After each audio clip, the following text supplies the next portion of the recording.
right, thank you. As Corny said, my name's Andy Mitchell. The Sunrise Fire is requiring a lot more interest, effort, and money. You've seen a lot of smoke today. That was in this corner right here by Trout Creek, across from the River Bend subdivision. We introduced fire in here, and we now have that all lined and is being mopped up, meaning the smokes inside the line are being put out. There was one small spot fire in one of the chip piles, but we got that over at the factory or at the plant, so that's all taken care of. We'll work this direction. We'll work to the east and south. This has been lined. You've noticed a fire the last few days. The overall strategy has been to keep this fire between the Clark Fork River, Trout Creek, and roughly Quartz Creek here on the south. And to that end, since this country is very steep and lots of ridges and so forth, we had to bring the fire to natural barriers in order to have a chance to stop it. And so that's what we've done with fire. We brought it to roads and the creek bottoms where we can confine it. So working around this way, we've completed our work largely here in Verde Creek, and those folks have been allowed to come home today. Working this direction south toward Quartz Creek, Quartz Flat. This is going to be put into containment here this evening. That's all in good shape.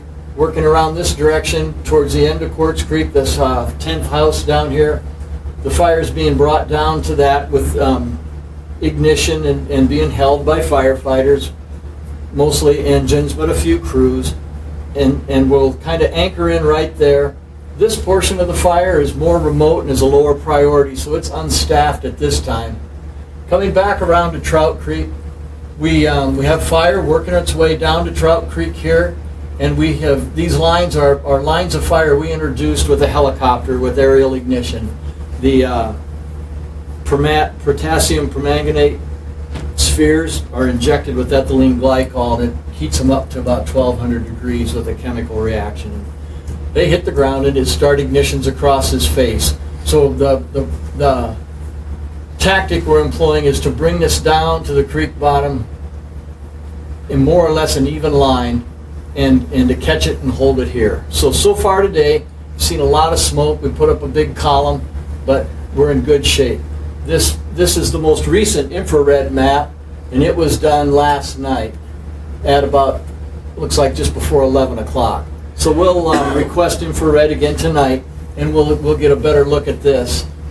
Since there are so many fires, we don't get infrared every night.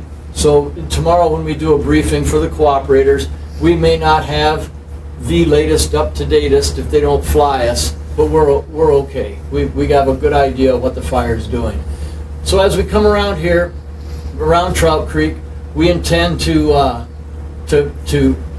kind of pinch the fire off here. So by now we're well away from town and most development, and then we'll get with the Forest Service and we'll look for opportunities here to continue creating line around this until eventually we would hope to come back around. That would probably be the purview of the next incident management team. We'll be doing pretty well to probably get around into here somewhere and have it pretty tight for them. So it's a big fire. It's a long duration incident. We hope to have success and to leave this in better shape for the next people that come in to work with you to manage it than when we started. We're still very concerned about spot fires going across the ridge. We've looked at some opportunities to do some things closer to town. So far that has not been necessary. We do have a line here along the ridge to help us stop it. Cedar Creek is not the barrier that Trout Creek is, so we've got a lot of effort in here right now. So I could probably prattle on quite a bit, but let me open it up for questions. Does anybody have anything in particular that they want to talk about that I haven't answered? So Andy kind of explained it. The ignitions they put on, as you can see, are very high on the mountain, on the ridge line. And as he said, the reason they do that is if they started from the bottom up, it would just nuke that and we would be in fire over here. And that's what it would do on its own.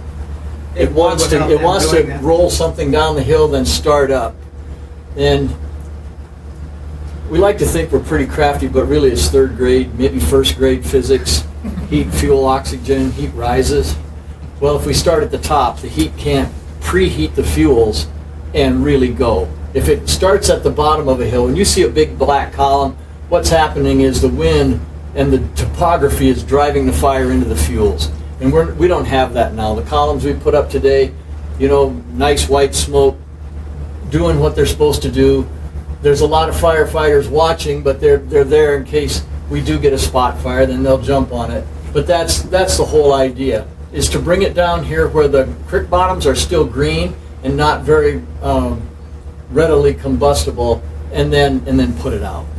So that's the general outline. And it is beautiful. The places that they've done this around Quartz Flat, up Sunrise Creek, and up Verde Creek, it's just amazing. You know, the big trees are all still standing in green. They're not nuked out of there. So it looks black now, but next spring, next fall, it's going to be beautiful in there.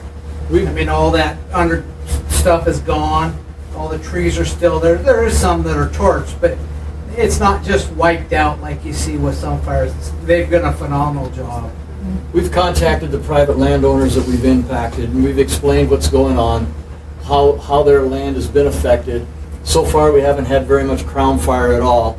I'd like to say that was all planned, but it wasn't. It just is that kind of burn. It's still air, and the lack of what we call ladder fuels has kept the fire from rising into the crowns, and so we've gotten generally a very nice underburn, and you should still have a forest when we leave, barring some unforeseen weather event.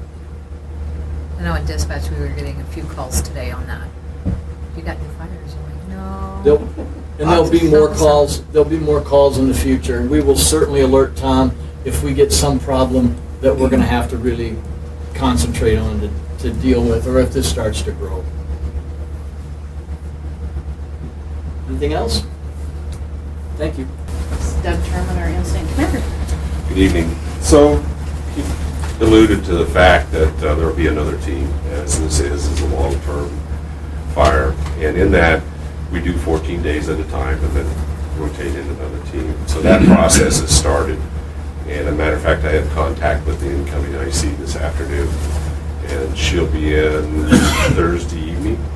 And they will sit down with us and we'll have some discussions going on. And then on Friday, we'll have a lot of FaceTime with our folks and their folks. Their folks going out on the fire and trading information, and then they'll take over at 0600 on Saturday. So the team that's coming in is coming in from the Great Basin, and it's another Type 1 team. And so we felt that there was still enough complex issues out there. There's still a lot of fire season left, that we felt that we should leave it with another Type 1 team. And so, you know, there's 16 of these teams in the nation right now that are formed for these large events. And so we're always on a rotation period. There's 2 in the Northern Rockies, and we've both been out. Matter of fact, we're both out right now. And so then you have to start relying on other teams to come in from other regions. And so they'll be rotating in with us. So you'll get to meet her at some point, I would assume, or the sheriff will, obviously. But of the few other folks, you know, if you get a chance, shouldn't see too much difference. I mean, we all train the same way. We've been in it long enough that, you know, it should just be seamless. But